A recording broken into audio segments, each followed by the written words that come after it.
So the Harbingers are comet-like celestial bodies powered by a very strong source of magic that essentially acts as a bridge between the void and the material plane where Vera exists. Uh-oh, so now we got the void. Now we're going in World of Warcraft here now, guys. So the Ancients and the Others use the Harbingers to travel to Vera, thus beginning the apocalypse. The Ancients flowed out of the conduits they opened at the center of the Harbingers and began conquering Vera. The Harbingers that exist on Vera as dungeons are where the Ancients are capable of pushing into the material plane. They can continue to do so under the guise of the effects of corruption as it spreads. They are events that lead to the spreading of corruption that players will have to fight back against, which these events will occur when these events that occur, players will need to participate to keep the intrusion on the material plane back. So this, like I said, this game takes a lot of stuff from other games, right? So this sounds like Rift. Like a rift will open in the sky, and we'll have to actually fight the ads and close up that rift. Or it just really, tears up things and just causes trouble.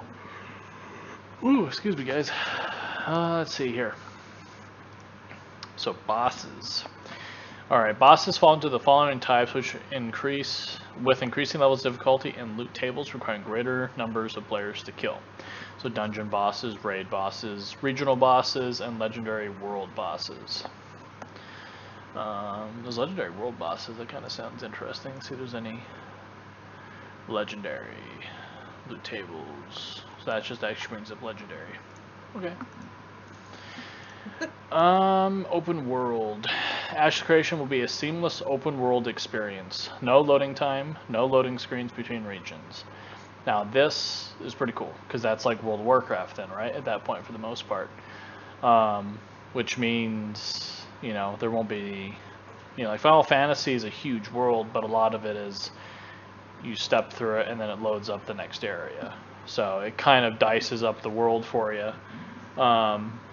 But at least this one, if you want to get on your mount and ride from the one end all the way to the other end, you can do that. It's more stable than WoW, though. Well, I mean, like I said, they definitely both have two different sides of it. Like Final Fantasy, like I said, it chops up the world, which is fine. Like I said, it's not a bad thing. It loads up pretty quick, right? Unless everyone else is loading in, and then it just takes more time. But I don't know. I think the world, like the open world on World of Warcraft, is one of the big selling points of, even though you just fly over it anyways. So at least in this game, it's mainly ground mounts, some gliding, and if you're really special, flying, right? So, which I agree with. I think staying on the ground, not flying, just to keep yourself involved in the world. Because, I mean, if you have events going on the ground, right, Missy? And you fly over them, then you miss them. There could have been something cool happening on that bridge, but you didn't run into it because you were flying over it. And if you were at a different flying angle, you didn't even see the bridge. So. Exactly. Let's see. There will be an open world dungeon. There will be open world dungeons and raids. The aspiration is to maintain the open world feel while being able to capitalize on the benefits of instant mechanics. Instancing is only going to happen in certain dungeons where the desire is to have greater narrative appeal. Outside these and arenas, there will not be too much instancing anywhere else. There will be a 80-20 split between open world versus instant encounters. Let's see. We're probably going to do instancing only in certain dungeons and arenas. You probably won't see instancing too much anywhere else. What you see is going to be what you get. The PvP flagging system prevents an opportunity for open conflict. So that'd be pretty cool. Here you go. I was wondering when they were going to actually pop this up. So this is your ancient ones. So, and your ancient ones, from what we read, right, Missy? Those were the actually combined races. That was like all the races into one. Yeah. So yeah, so that's pretty cool. And like I said, the red, that's the corruption. So yeah, that's pretty cool. There's a little internal of the boss here. You'll see a little bit of that in our last video. Okay. And as far as open world dungeons, so here you go. So this is probably to Dunheim right here, most likely. So you just group up here and you go in. There's no loading or nothing. Everything is just, and there's even an underrealm as well, which they say will just be, you just go in there too. So exploration and all that stuff will be pretty cool. Dungeon scale, I'll do this one. The intention is that dungeons are going to be massive in scale. Massive caverns and open world spaces. Places to suit larger and smaller commitments, where people with 30 minutes can participate. Dungeons are vast and have room for multiple groups. So, Missy, let me ask you this, kind of play a little devil's advocate here with the dungeon scaling. Or the open world. So, do you think that's a good idea? Or do you think that's a bad idea with having, it's kind of the dungeons are just going to be there and you can kind of just wander into them or you can't? Like, do you feel like a dungeon should be instanced? I don't know. I want to see how this is going to play out, because if I go into a dungeon, because I think you can go into them by yourself too. Yeah, I mean they're just open. You just go in there. If there's a group there and they're trying to get stuff, are they all going to attack me? Only if you're PvP flag.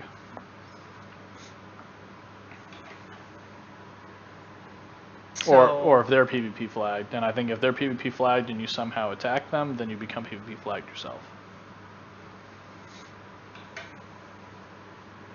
So don't attack. So, well, I wouldn't. I'm gonna take on this whole group because I'm Mega Mage. I mean that. But are they going to be running around getting all the stuff? Is there even going to be a point in me going in there by myself without being in a group? Like, how's that going to work with loot, getting things, opening chests? Like, if they open a chest, is that chest then not available for me to get stuff out of? Like, I don't know. I want to see what that's going to look like.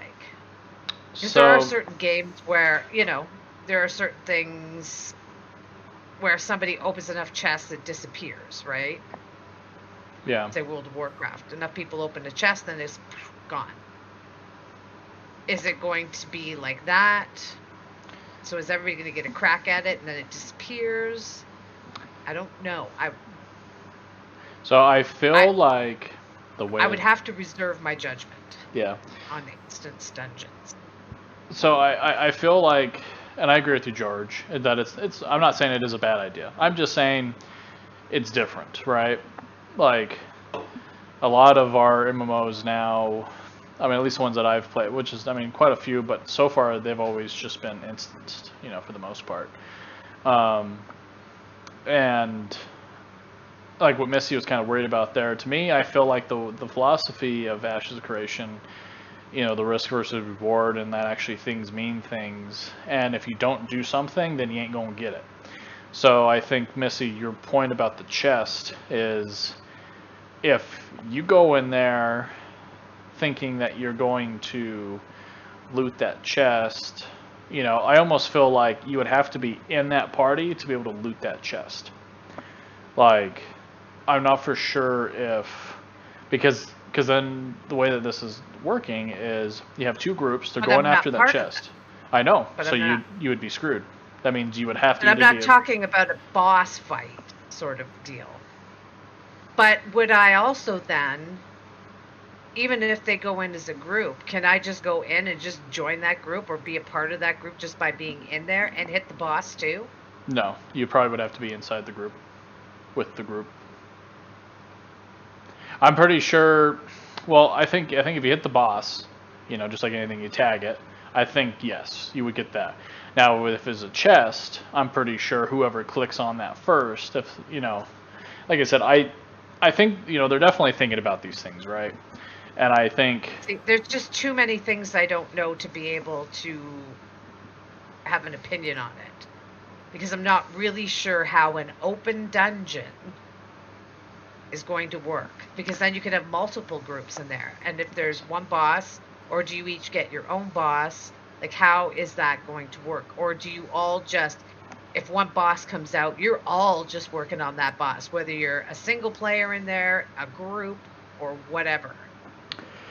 Like, I don't know how that's all going to play out. to be honest, I mean, the more and more we're learning about this, the more I hear about how Steven talks about things. Yeah, at least system won't be like Vlad does Online. Yeah, it is. I almost, and I think they're, and this is why I wanted to kind of talk about this, because this will be a huge issue, right? Loot, right? Like that's the main driver of you going into a dungeon and doing it, right? Exactly. Is, to me, the way that they keep talking about PvP flagging and like how you could have multiple groups in there. You know, I think, to be honest, I think they're almost encouraging that, yes, if you're going to go into a dungeon, you ain't going to solo this thing, so you better be in a group. And if you're not in a group, then you're just not doing the dungeon.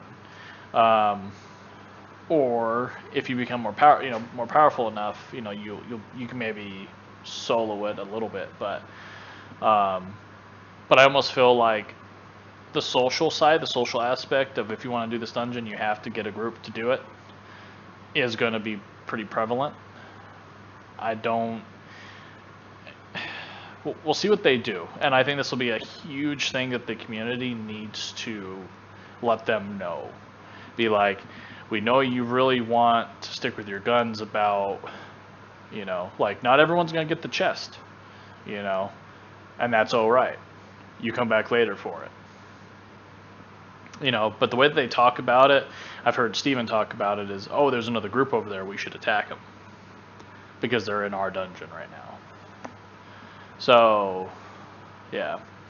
As far as George is, in a way, you guys are right. You are right, guys, and I hope the loot system won't be like Black Desert Online.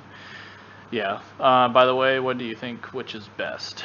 So, I'm not saying instant. I mean, practically grew up on instant dungeons, to be honest. Now, the open world dungeons, it does offer a new a level of an experience of being able just to go into a living dungeon or living world with these holes, and you go into a hole and you might find Smeagol, and then you might find a big spider.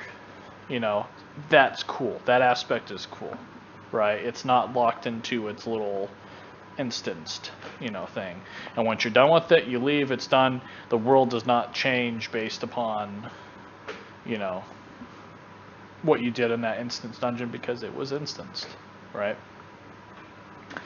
So if they get the loot right, and I think if everyone can tag the boss, and the chest is, to me, the way that I would do it is, okay, the first person that clicks on that chest starts a timer, and that chest only stays there for 30 seconds. So you have 30 seconds to click on that chest if you're within the vicinity of it to get that chest before it disappears, and it won't respawn for some time. That would be my strategy of keeping an open world, but yet still being able to give everyone the loot that they went in there for. But they also might want to create conflict. The first group that touches that chest is the one that gets the loot in that chest. Everyone else is screwed. Thus the player conflict of, we need to kill that group before they take our crap. Which they're kind of playing at that, Missy. I don't know. That's what I'm thinking. Yeah. Because, well, we haven't even gone to dungeon scale, but I was reading a little bit about that. But it does say places to suit larger and smaller commitments. Mm-hmm. Well, I mean, if the dungeons are huge, like they're saying they are, hopefully... Well, it seems like there's only 2. So it's going to depend how far you delve into them, where you go. Plus, that there's, like, mage skills, ranger skills, everything else for opening up secret passages. Well, no, I mean, it's only 2 now, but they'll probably have like 8 or 10 of them, to be honest. Right Well, it now. says they're massive in scale, so... Yeah. And then the places where everything is, they're going to change too. Well, the world itself's going to be massive. So, I mean, it'll... Yeah. So, no, I think there'll definitely be like 8 or 10 dungeons. And dungeons that maybe... To me, I think it'd be cool if you had a dungeon, and the further you went down, it started to become a raid. So then you actually had to group up with all those other groups that have been fighting alongside you to take on the big boss. Or killing you. Yep. Got to make friends with your enemies, right?